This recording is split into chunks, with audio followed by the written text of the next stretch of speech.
Ikalimang kabanata. Pinagaling ni Jesus ang taong sinasaniban ng masamang espiritu. Dumating sila sa kabila ng lawa, sa lupain ng mga Geraseno. Pagbaba ni Jesus sa bangka, sinalubong siya ng isang lalaking galing sa kuwebang libingan. Ang lalaking ito'y sinasaniban ng masamang espiritu, at doon na siya nakatira sa mga libingan. Hindi siya maigapos ng matagal, kahit kadena pa ang gamitin nila. Ilang beses na siyang kinadenahan sa kamay at paa, pero nalalagot niya ang mga ito. Walang nakakapigil sa kanya. Nagsisisigaw siya araw at gabi sa mga libingan at kaburulan, at sinusugatan ang sarili ng matatalas na bato. Malayo pa si Jesus ay nakita na siya ng lalaki. Patakbo siyang lumapit kay Jesus at lumuhod sa harapan niya. Sinabi ni Jesus sa masamang espiritu, "Ikaw na masamang espiritu, lumabas ka sa taong iyan." Sumigaw ang lalaki, "Ano ang pakialam mo sa akin, Jesus na anak ng kataas-taasang Diyos? Nakikiusap ako sa pangalan ng Diyos, huwag mo akong pahirapan." Tinanong siya ni Jesus, "Ano ang pangalan mo?" Sagot niya, "Kawan, dahil marami kami." At paulit-ulit na nagmakaawa ang masamang espiritu kay Jesus na huwag silang palayasin sa lupaing iyon. Sa di kalayuan ay may malaking kawan ng mga baboy na nanginginain sa gilid ng burol. Nagmakaawa ang masasamang espiritu na kung maaari ay payagan silang pumasok sa mga baboy. Kaya pinayagan sila ni Jesus. Lumabas ang masasamang espiritu sa lalaki at pumasok sa mga baboy. Nagtakbuhan ang may 2,000 baboy pababa ng burol. Nagtuloy-tuloy sa lawa at nalunod. Tumakbo ang mga tagapag-alaga ng baboy papunta sa bayan at ipinamalita roon at sa mga kalapit-nayon ang nangyari. Kaya pumunta roon ang mga tao para alamin ang tunay na nangyari. Pagdating nila kay Jesus, nakita nila ang taong dating sinasaniban ng kawan ng masasamang espiritu. Nakaupo siya at nakadamit at matino na ang pag-iisip, kaya natakot ang mga tao. Ikinuwento sa kanila ng mga nakakita kung ano ang nangyari sa taong iyon at sa mga baboy.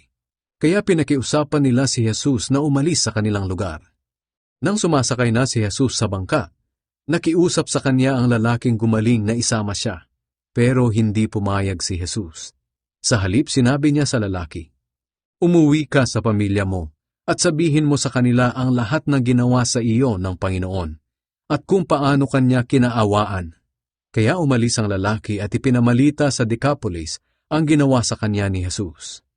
At namangha ang lahat ng nakarinig tungkol sa nangyari. Ang anak ni Jairus at ang babaeng dinudugo. Nang bumalik si Jesus sa kabila ng lawa, napakaraming tao ang nagtipon doon sa kanya. Pumunta rin doon si Jairus na namumuno sa sambahan ng mga Hudyo.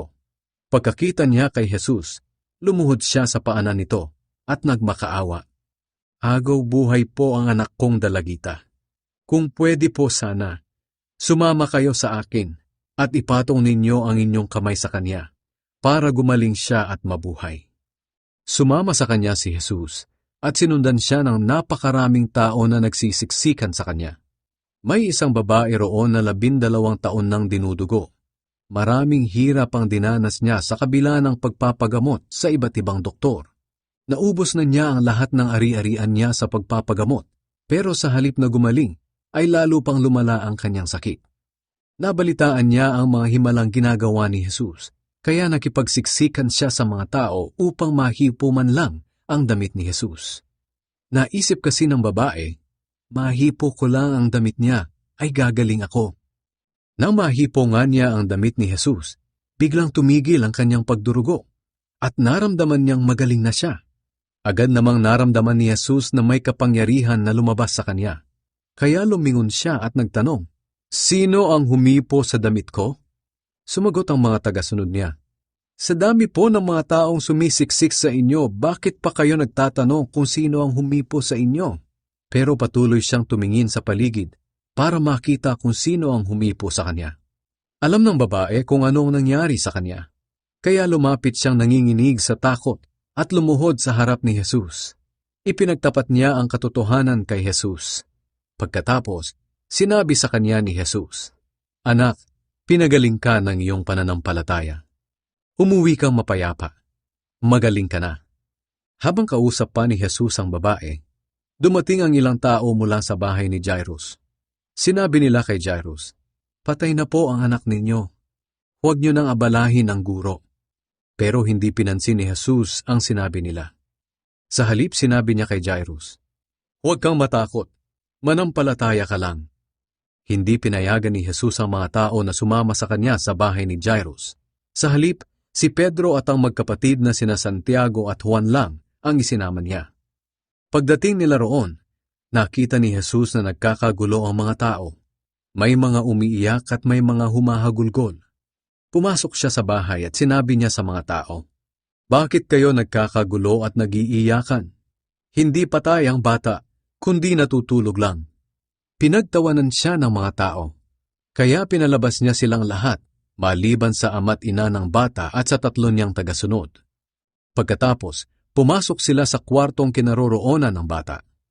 Hinawakan niya sa kamay ang bata at sinabi, "Talitha kum," na ang ibig sabihin ay, "Nene, bumangon ka." Bumangon naman agad ang bata at nagpalakad-lakad. 12 taon na noon ang bata. Labis ang pagkamangha ng mga tao sa nangyari, pero mahigpit silang pinagbilinan ni Jesus na huwag ipagsabi kahit kanino ang nangyari. Pagkatapos, sinabihan sila ni Jesus na bigyan ng makakain ang bata.